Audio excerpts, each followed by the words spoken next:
Good morning everyone. આજે આપણે ત્રીજું વિષમ ચક્રીય સંયોજન પાયરોલના રાસાયણિક ગુણધર્મો અથવા તો જેને આપણે ઇંગ્લિશમાં કહીએ કેમિકલ પ્રોપર્ટીઝ ઓફ પાયરોલ શરૂ કરીશું. સૌપ્રથમ પાયરોલનું આપણે નાઇટ્રેશન કરીશું. તો રાસાયણિક ગુણધર્મો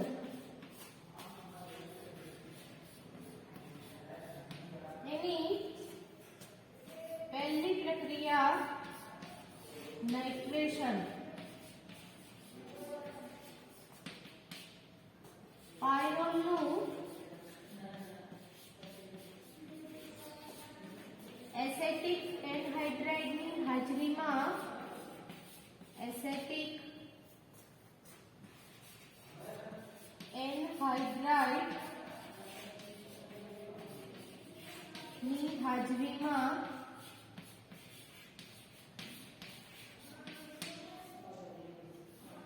કોન્સન્ટ્રેટ HNO3 વડે -10 ડિગ્રી તાપમાને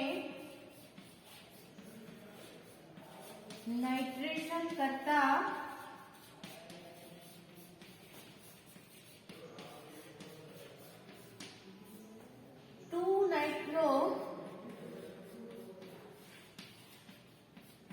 પાયરોલ બને છે, જેની આપણે રાસાયણિક પ્રક્રિયા જોઈએ તો પાયરોલ જેની એસેટિક એનહાઇડ્રાઇડ CH3CO2O સાંદ્ર HNO3 અને ટેમ્પરેચર -10 ડિગ્રી.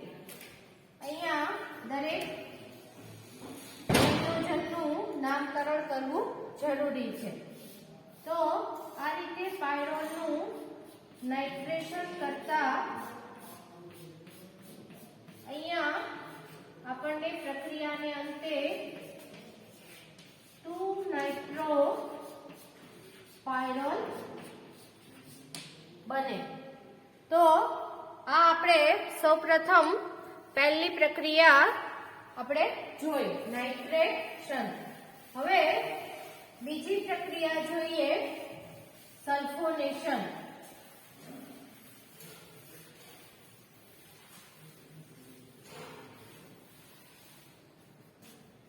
બીજી પ્રક્રિયા સલ્ફોનેશન.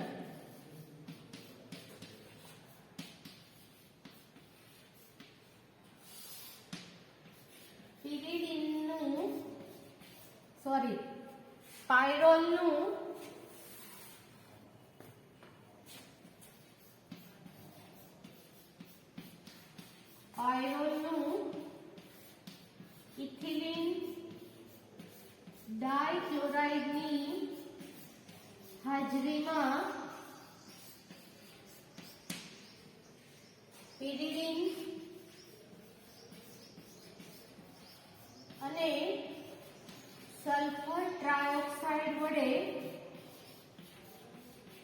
સલ્ફોનેશન કરતા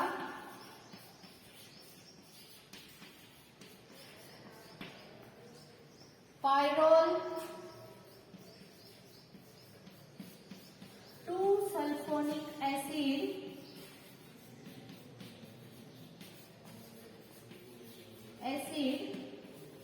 મળે છે, જેની આપણે રાસાયણિક પ્રક્રિયા જોઈએ તો સૌપ્રથમ પાયરોલનું આપણે બંધારણ લખીશું. પાયરોલ જેનું ઇથિલિન ડાઇક્લોરાઇડ CH2Cl2 પિરીડિન પ્લસ SO3 વડે સલ્ફોનેશન કરીએ તો પ્રક્રિયાને અંતે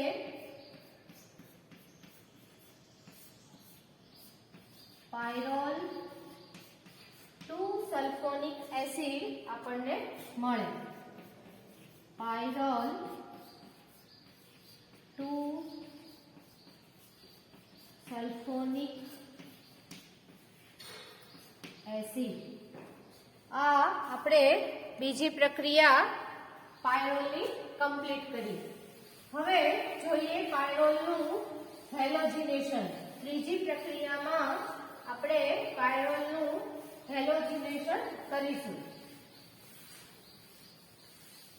फर्स्ट नाइट्रेशन, सेकंड सल्फोनेशन।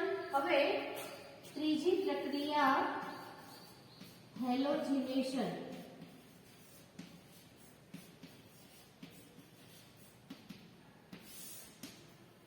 આપણે અહીંયા પાયરોલના હેલોજિનેશનમાં બે પ્રક્રિયા જોઈશું, એનું બ્રોમિનેશન અને આયોડિનેશન। પાયરોલનું ઇથેનોલની હાજરીમાં બ્રોમિન વાયુ વડે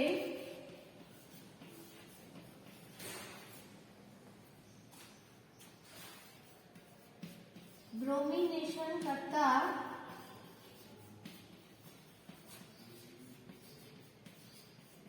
टेट्राब्रोमो चारे चार स्थान पर 2, 3, 4 અને 5 ચારે ચાર સ્થાન ઉપર બ્રોમિન નું વિસ્થાપન થાય। ટેટ્રાબ્રોમો પાયરોલ બને છે। જ્યારે પોટેશિયમ આયોડાઇડ એટલે કે KI વડે આયોડિનેશન કરતા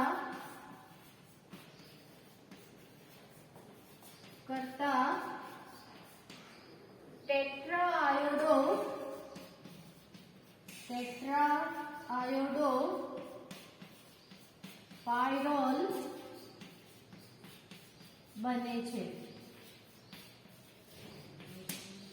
आ बंनेनी आपणे रासायनिक प्रक्रिया जोईए। तो सौप्रथम पायरोलनुं बंधारण लखवानुं छे। बंने प्रक्रिया आपणे एक साथे बतावी शकीए। तो एनुं ब्रोमिनेशन अने आयोडिनेशन बंने प्रक्रिया आपणे करीए। तो सौप्रथम एनु ब्रोमिनेशन माटे इथेनॉलनी हाजरीमां ब्रोमिन वायु वडे ब्रोमिनेशन करवामां आवे तो चारे चार स्थान पर ब्रोमिन उमेराय अने टेट्राब्रोमो पायरोल बने। चारे चार स्थान परना हाइड्रोजननुं विस्थापन ब्रोमिन वडे थाय। आ ज रीते KI ની હાજરીમાં આયોડિનેશન કરતા પાયરોલના ચારે ચાર સ્થાન ઉપર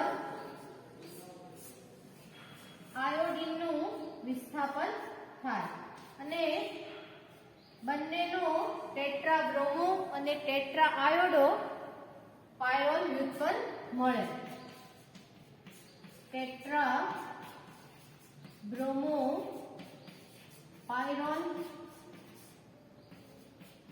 अने अहींया टेट्रा आयोडो पायरोल।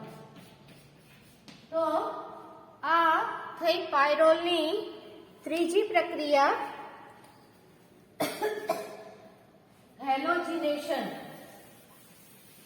हवे चौथी प्रक्रियामां आपणे पायरोलनी घन KOH साथे प्रक्रिया करीए तो पायरोल घन KOH साथे प्रक्रिया करता पीगળી અને पोटेशियम पायरोल बने।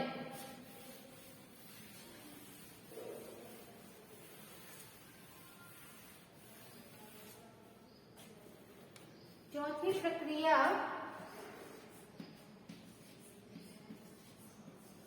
पायरोल ने ઘન KOH સાથે પીગાળતા પોટેશિયમ પાયરોલ બને છે. સૌપ્રથમ આપણે પાયરોલનું સ્ટ્રક્ચર લખીશું. પાયરોલ, જેને પીગલન પ્રક્રિયા પણ કહેવાય છે.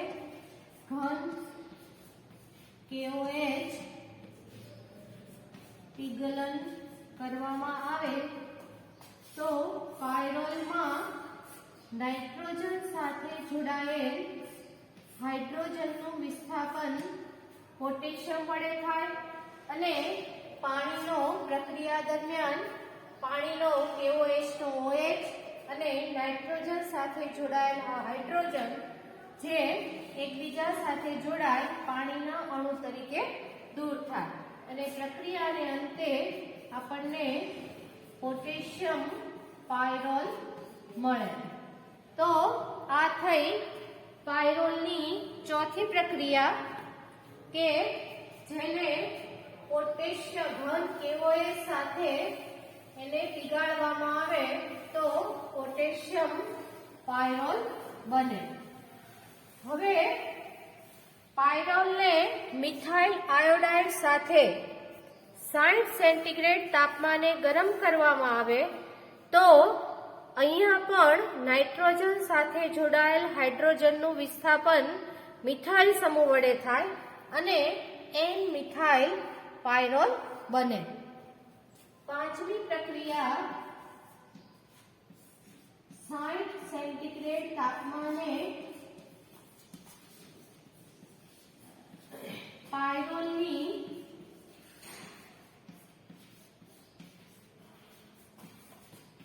CH3I એટલે કે મિથાઇલ આયોડાઇડ સાથે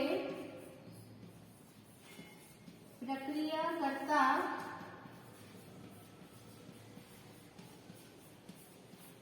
એન મિથાઇલ પાયરોલ બને છે. જેની આપણે પ્રક્રિયા જોઈએ. પાયરોલ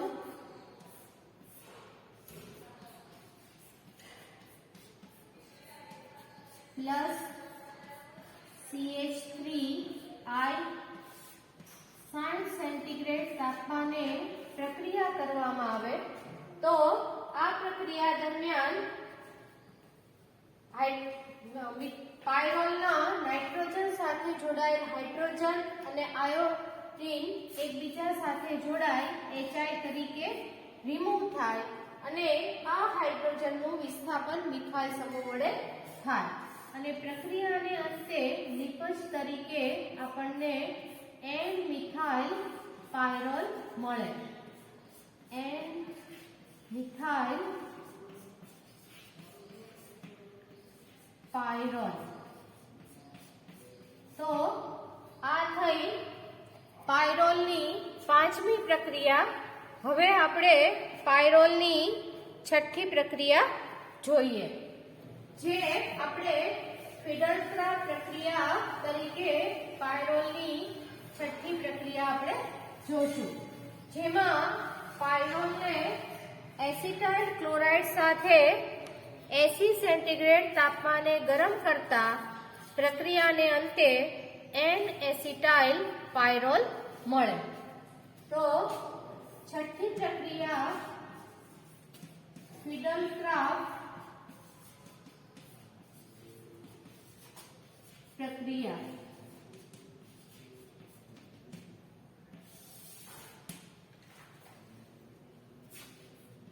પાયરોલને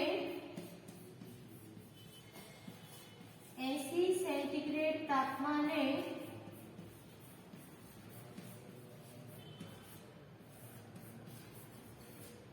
એસિટાઇલ ક્લોરાઇડ સાથે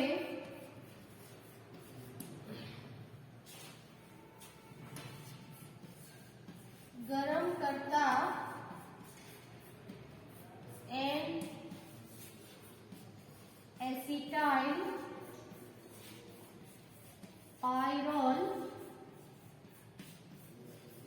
બને છે. આ થઈ પાયરોલની છઠ્ઠી પ્રક્રિયા, જેને આપણે ફિડલક્રાફ્ટ પ્રક્રિયા કહીએ છીએ. પાયરોલ જેની CH3COCl જેને કહેવાય એસિટાઇલ ક્લોરાઇડ. એસિટિક એસિડમાંના OH સમૂહનું વિસ્થાપન Cl વડે કરવાથી એસિટાઇલ ક્લોરાઇડ બને, જેની 80 સેન્ટીગ્રેડ તાપમાને આપણે પ્રક્રિયા કરીએ તો પાયરોલના નાઇટ્રોજન સાથે જોડાયેલ હાઇડ્રોજન અને એસિટાઇલ ક્લોરાઇડમાંના ક્લોરીન બંને એકબીજા સાથે જોડાય HCl તરીકે રિમૂવ થાય અને એસિટાઇલ સમૂહ પાયરોલના નાઇટ્રોજન સાથે જોડાય અને N-એસિટાઇલ પાયરોલ બનાવે. N-એસિટાઇલ પાયરોલ. તો આ પાયરોલનું રાસાયણિક પ્રક્રિયા આપણે છઠ્ઠી રાસાયણિક પ્રક્રિયા આપણે પાયરોલની જોઈ. હવે જોશું પાયરોલની સાતમી રાસાયણિક પ્રક્રિયા, જેને આપણે ગેટરમાન પ્રક્રિયા તરીકે ઓળખીએ છીએ.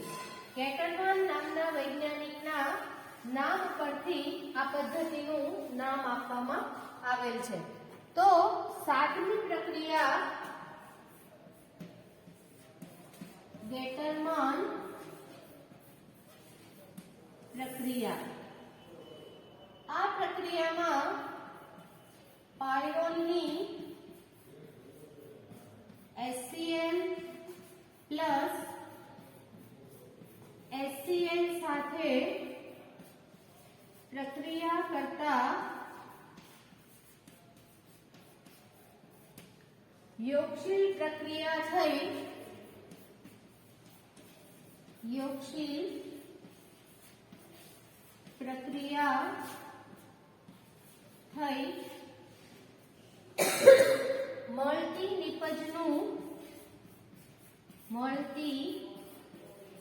નિપજનું જળ વિભાજન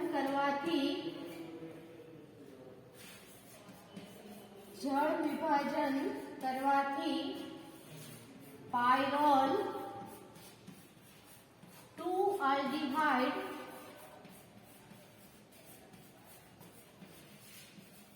બને છે, જેની રાસાયણિક પ્રક્રિયા આ પ્રમાણે છે.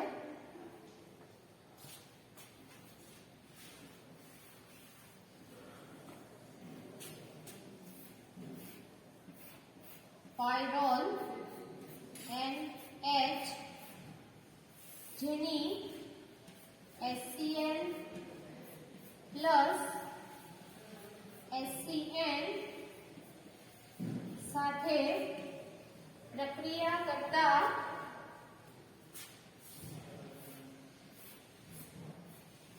પાયરોલના બીજા નંબરના સ્થાન પર જોડાયેલ કાર્બન સાથે જોડાયેલ હાઇડ્રોજન નું આ નાઇટ્રોજન ઉપર વિસ્થાપન થાય અને CH double bond NH HCl આ આપણું મધ્યવર્તી સંયોજન બને, જેનું જળ વિભાજન કરીએ તો અગાઉ સમજાવ્યા મુજબ જળ વિભાજન દરમિયાન આ સંયોજન અહીંયાથી બ્રેક થાય.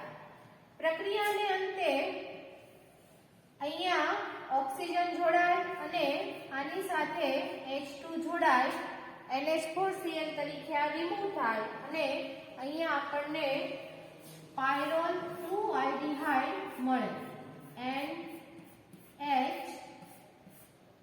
NHCHO પ્લસ NH4Cl મળતી ને કહેવાય પાયરોલ 2-aldehyde. હવે પાયરોલનું રિડક્શન જે જુદા જુદા પ્રક્રિયા વડે કરવાથી આપણને જુદી જુદી નિપજ મળે છે.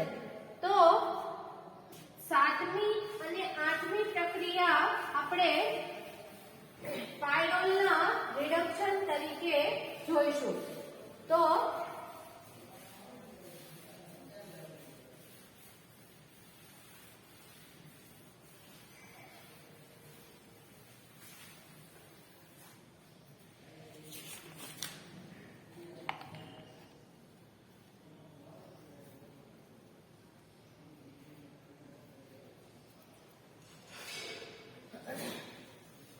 પ્રક્રિયા રિડક્શન.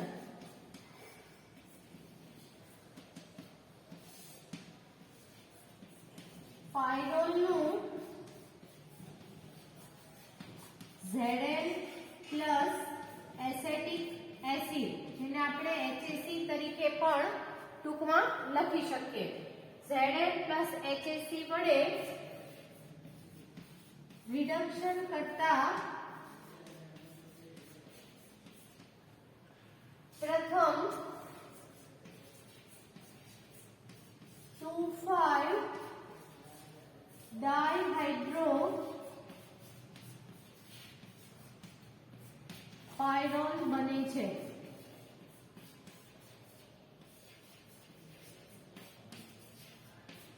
જેનું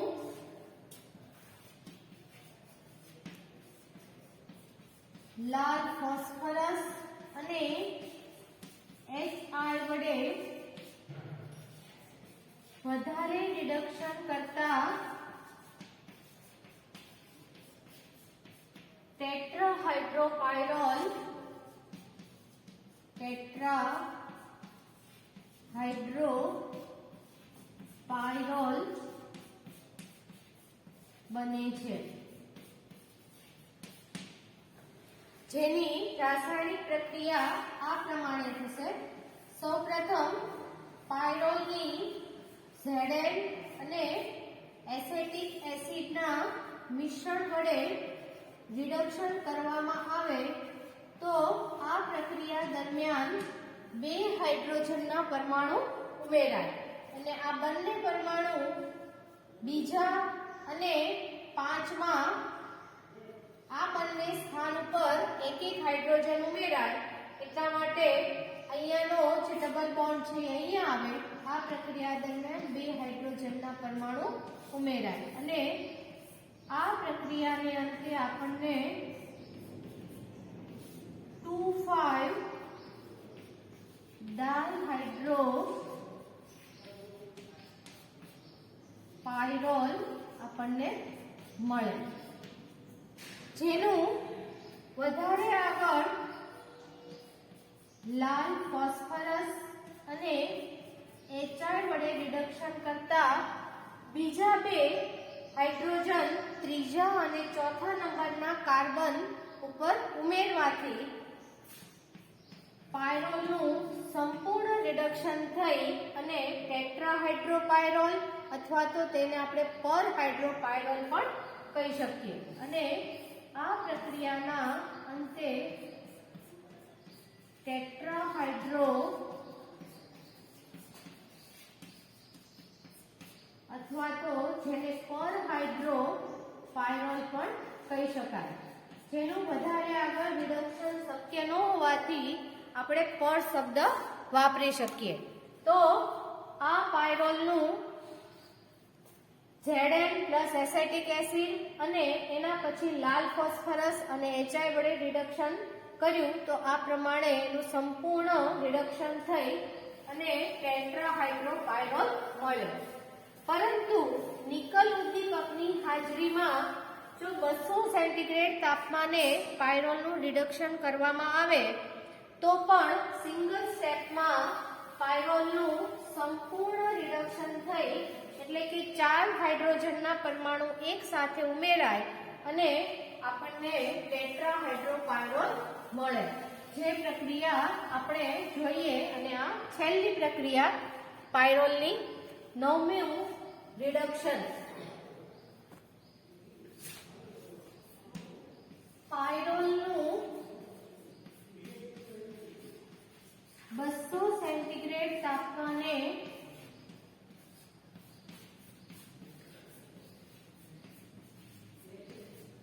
નિકલ ઉદ્દીપકની હાજરીમાં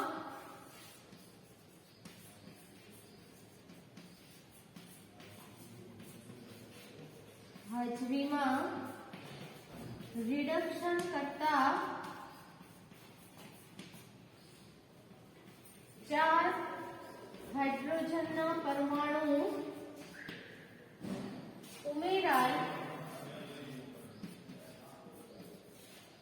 ટેટ્રાહાઇડ્રોપાયરોલ બને છે, જેની રાસાયણિક પ્રક્રિયા આ પ્રમાણે. સૌપ્રથમ પાયરોલ